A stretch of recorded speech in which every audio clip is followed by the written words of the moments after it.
আসিফ মাহমুদ সজীব ভুঁইয়া, তৌহিদ হোসেন পররাষ্ট্র উপদেষ্টা, তিনি প্রথম কিচেন ক্যাবিনেট সামনে নিয়ে আসেন। এরপর আপনি একটি বক্তব্য দিয়েছেন, আমি সেটা শুনে এই কিচেন ক্যাবিনেট নিয়ে আপনার সঙ্গে যাব, একটু শুনি।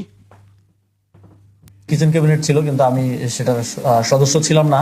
তো এখন তো আবার শুনছি যে কিচেন ক্যাবিনেটেও সব সিদ্ধান্ত হতো না, খলিল সাহেব একাই নাকি ওই চুক্তি করে ফেলতেন। কালকে আমি একটা নিউজ দেখলাম যে ফাজল কবির খান তিনি বলছেন চুক্তির বিষয়ে তিনিও জানেন না, আসিফ নজরুল স্যারও বলছেন তিনিও জানেন না।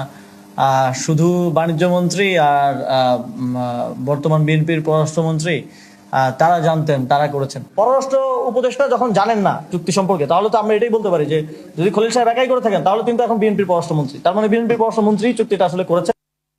যে আমি একটু আপনার কাছে স্পষ্ট করেই জানতে চাই, আপনি বলেছেন আপনার মতো করে আপনি কিচেন ক্যাবিনেটে ছিলেন না, আপনাদের ক্যাবিনেটে প্রথমে 14, তারপরে সম্ভবত 21 জনের মতো সব মিলিয়ে হয়েছে।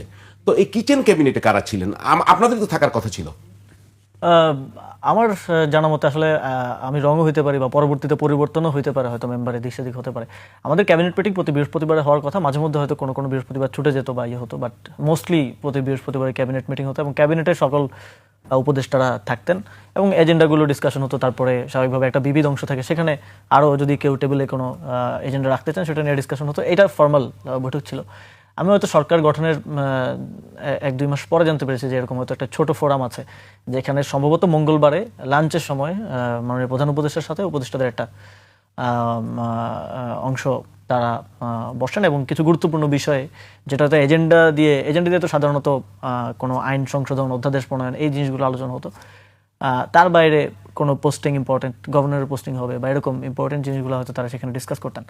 আমার জানার মতো তখন আমি যাদের নাম শুনেছিলাম সেখানে অর্থ উপদেষ্টা ছিলেন, পরিকল্পনা উপদেষ্টা ছিলেন ওয়াহিদ স্যার, আমাদের খুব শ্রদ্ধেয়, এবং সেখানে পানি সম্পদ উপদেষ্টা ছিলেন, জ্বালানি উপদেষ্টা ছিলেন, সেখানে আরেকজন গণপূর্ত উপদেষ্টা ছিলেন, সেখানে আইন উপদেষ্টা ছিলেন। আমার জানার মতে ওনারাই ছিলেন। এবং মানে এখন রিসেন্টলি কয়েকজন উপদেষ্টার কথা শুনে এবং তাদের সাথে পার্সোনালিও কথা বলে এবং সরকার থাকা অবস্থাতেও আমি দেখেছি যে তাদেরকে নিয়ে ডিসিশনগুলো মোস্টলি হলো শেষের দিকে অনেকটা সবকিছু এক ব্যক্তি কেন্দ্রিক হয়ে যায়। সেটা হচ্ছে বর্তমান বিএনপির পররাষ্ট্রমন্ত্রী খলিলুর রহমান। এই জন্য আপনি দেখবেন যে আমি যাদের যে উপদেষ্টাদের কথা বললাম তাদেরও অনেক ইন্টারভিউতে বলছেন যে আমরা চুক্তি নিয়ে জানতাম না, আমরা এটা জানতাম না, ওটা জানতাম না। ফলে পরবর্তীতে ফোরামটা আরও খুব ক্ষমতার কেন্দ্রটা এক জায়গায় চলে যায় এবং পররাষ্ট্র উপদেষ্টার একটা ক্ষোভের জায়গাটার কারণ হচ্ছে তিনি পররাষ্ট্র মন্ত্রণালয়ের দায়িত্বে, তাকে তো নির্দেশনা দেওয়ার কথা সরাসরি প্রধান উপদেষ্টার এবং তার সাথে কোঅর্ডিনেশনটা প্রধান উপদেষ্টার কথা, কিন্তু তাকে নির্দেশনা দিচ্ছেন মাঝখান থেকে খলিলুর রহমান, যিনি বর্তমানে পররাষ্ট্রমন্ত্রী। এটা স্বাভাবিক, আমি যদি একটা মন্ত্রণালয়ের দায়িত্বে থাকি আমি প্রধানমন্ত্রী থেকে নির্দেশনা নিব, আমি তো মাঝখানে কোনো লেয়ার থেকে নির্দেশনা নিলে তারও অথরিটি থাকে না, তারও সেই জায়গা থেকে তিনিও নাকি 3বার পদত্যাগ করতে আগ্রহ প্রকাশ করেছিলেন। তো এই জায়গাগুলো ছিল এবং কিছু জায়গায় সিদ্ধান্ত গ্রহণও স্বচ্ছতার বিষয়টা সেভাবে দেখা যায়নি। অনেক ক্ষেত্রে দেখা যায় যে আসলে অনেকেই মনে করে যে অন্তর্বর্তী সরকার পুরোটা সম্ভবত ছাত্ররাই পরিচালনা করেছে।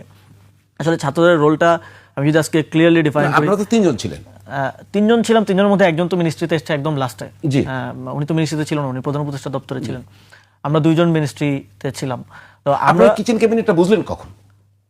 আমি 1.5-2 মাস পরে শুনতে পাই যে এরকম একটা বৈঠক হতে হয়, বাট খুব একটা ক্লিয়ার ছিল না যে আপনাদের কোনো রিঅ্যাক্ট হয়নি, আপনারা কোনো কথা বলতে চাননি এটা নিয়ে? আমরা বোঝার চেষ্টা করছিলাম যে এখানে কি ডিসকাশন হয়, কি আলোচনা হয়। আসলে স্টুডেন্টদের পক্ষ থেকে বা আন্দোলনকারীদের পক্ষ থেকে আমরা তরুণ উপদেষ্টারা যারা ছিলাম, আমাদের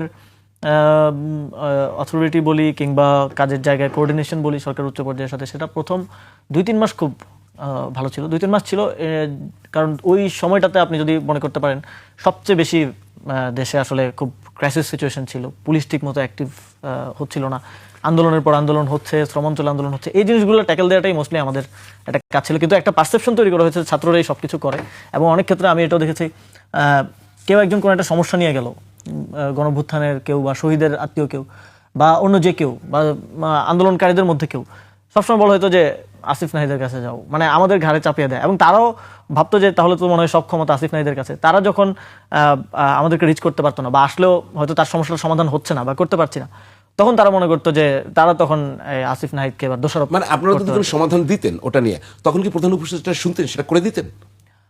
অনেক ক্ষেত্রে হ্যাঁ, অনেক ক্ষেত্রে না। অনেকগুলো কাজের ক্ষেত্রেই আমরা আসলে সরকারের সম্পূর্ণ সহযোগিতা, যেমন আমি জুলাই গণঅভ্যুত্থানে খুব সুন্দর একটা মেমোরিয়াল করতে চেয়েছিলাম, এটা ডক্টর মোহাম্মদ ইউনূসেরও প্রথমে এটা নিয়ে সায় ছিল, পরে আমরা একটা ডিজাইন করে প্ল্যান করি, কিন্তু উপদেষ্টাদের কারো বিরোধিতা সেটা করা যায়নি। আজকে 5ই আগস্ট এই যে সামনে আসছে, 5ই আগস্ট আমরা 16 ডিসেম্বর আমাদের যাওয়ার জায়গা আছে, আমাদের 26শে মার্চ আমাদের শ্রদ্ধা নিবেদন করার জন্য একটা জায়গা আছে, শহীদ মিনার আছে, স্মৃতিসৌধ আছে, কিন্তু আমাদের জুলাই গণঅভ্যুত্থানের জন্য আপনি শ্রদ্ধা নিবেদন করার জন্য একটা জায়গা নেই। এটাও আমরা করতে পারিনি অনেকের বাধার কারণে। মানে কি এটাকে প্রধান উপদেষ্টা চাননি? মানে আমি ক্লিয়ার করতে চাই একটু জানতে চাই। প্রাথমিকভাবে প্রধান উপদেষ্টা চেয়েছিলেন, কিন্তু মানে ডক্টর পরবর্তীতে ইউনূস সাহেব। পরবর্তীতে যখন ইঞ্জিনিয়ারিং ডিজাইন সহ পুরোটার প্ল্যানিংটা করে, প্ল্যানিংয়ে তিনিও ইনপুট দিয়েছিলেন, করে আমি নিয়ে গেলাম যে এটা আমরা দ্রুত বাস্তবায়ন করতে চাই। জমিটা গণপূর্তের ছিল, জমিটা গণপূর্ত মন্ত্রণালয় থেকে আমাদেরকে বুঝিয়ে দিলে আমরা কাজ শুরু করে দিতে পারতাম।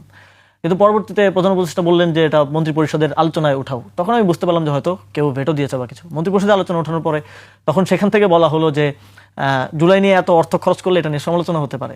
আমরা দেখেছি যে শেখ মুজিবুর রহমানের 20 ফিট উঁচু মূর্তি বানানো হয়েছে 400 কোটি টাকা খরচ করে, অথচ এত বড় একটা মেমোরিয়াল আমরা 250 কোটির মধ্যে করতে চাইছিলাম, কিন্তু সেটা মানে করতে দেওয়া হয় নাই। এক্ষেত্রে অনেকে অসহযোগিতা করেছে।